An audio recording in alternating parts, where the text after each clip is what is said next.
কলিজা টানি ছিঁড়ি ফেলবো, একবার টানি ছিঁড়ি ফেলবো তোমার। সেনো তুমি, সেনো চলো তোমার খারাপ। এভাবেই হুমকি দিচ্ছেন কুড়িগ্রামের স্থানীয় বিএনপি নেতা আনিসুর রহমান।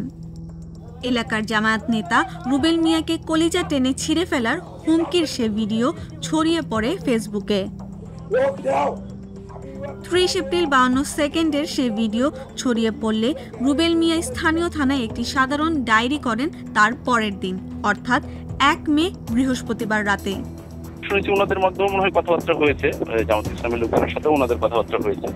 সেক্ষেত্রে আমাদের মনে করেন যে কোর্টের পারমিশন নিয়ে যতটুকু ঘটনা ঘটেছে অতটুকুর মধ্যেই ব্যবস্থা নেওয়া।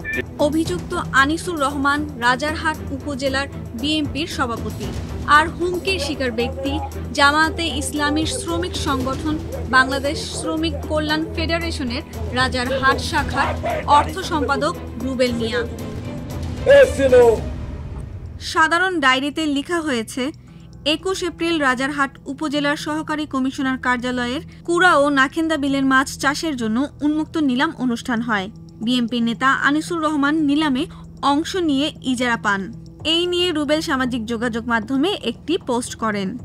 এরপর মঙ্গলবার দুপুরে উপজেলার চান্দামারি দ্বিমুখী উচ্চ বিদ্যালয়ের অভিভাবক সমাবেশে বিদ্যালয় কমিটির সভাপতি গঠনের অনিয়ম নিয়ে গ্রামবাসীর পক্ষে প্রতিবাদও জানান তিনি।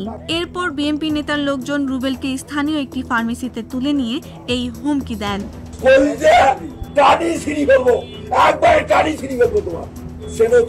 রুবেল মিয়ার অভিযোগ, সেদিন আনিসুর রহমানের নেতৃত্বে কয়েকজন তাকে চড়-থাপ্পড় মারেন, লাঞ্ছিত ও গালিগালাজও করেন। তারা রুবেলকে প্রাণনাশের হুমকি দেন। নিরাপত্তাহীনতার আশঙ্কায় জিডি করেছেন বলে জানান রুবেল। এ বিষয়ে জানতে রাজারহাট উপজেলা বিএনপির আহ্বায়ক আনিসুর রহমানের মুঠোফোনে একাধিকবার কল করা হলেও তিনি সাড়া দেননি। তবে এ ঘটনায় স্থানীয় বিএনপি থেকে তাকে কারণ দর্শানোর নোটিশ পাঠানো হয়েছে।